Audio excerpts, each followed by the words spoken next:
حضرت علی رضی اللہ تعالیٰ عنہ نے فرمایا، وقت اور دولت دو ایسی چیزیں ہیں جو انسان کے اختیار میں نہیں۔ وقت انسان کو مجبور اور دولت مغرور بنا دیتی ہے۔ مومن وہ ہے جس کی تنہائی پاک ہو۔ تجربہ انسان کو غلط فیصلے سے بچاتا ہے، مگر تجربہ غلط فیصلے سے حاصل ہوتا ہے۔ انسان کی تمام پریشانیاں دو باتوں کی وجہ سے ہیں: تقدیر سے زیادہ چاہنا، وقت سے پہلے چاہنا۔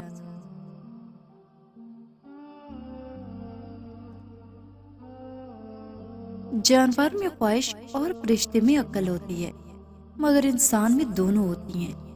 اگر عقل دبا لے تو جانور، اور اگر خواہش دبا لے تو فرشتہ بن جاتا ہے۔ جو تمہارے مقدر میں ہے وہ تم تک پہنچے گا ضرور۔ جو تمہاری نظروں سے تمہاری ضرورت کو سمجھ نہیں سکتا، اس سے کچھ مانگ کر خود کو شرمندہ مت کرو۔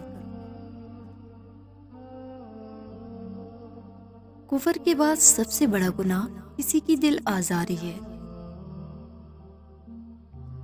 تین چیزیں تباہ کر دینے والی ہیں: تکبر، جس نے ابلیس کو اس کے رتبے سے گرا دیا; حرص، جس نے آدم کو جنت سے نکال دیا; حسد، جس نے آدم کے بیٹے کو اپنے بھائی کے قتل پر آمادہ کیا۔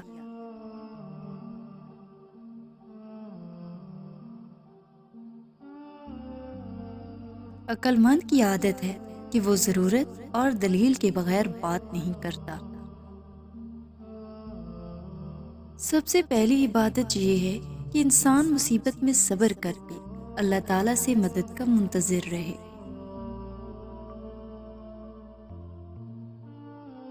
مال کا جمع کرنا غم میں پڑنا ہے۔ تقدیر پر رضامندی غم کو دور کرتی ہے۔ دل کی بیماری جسم کی بیماری سے بھی بدتر ہے۔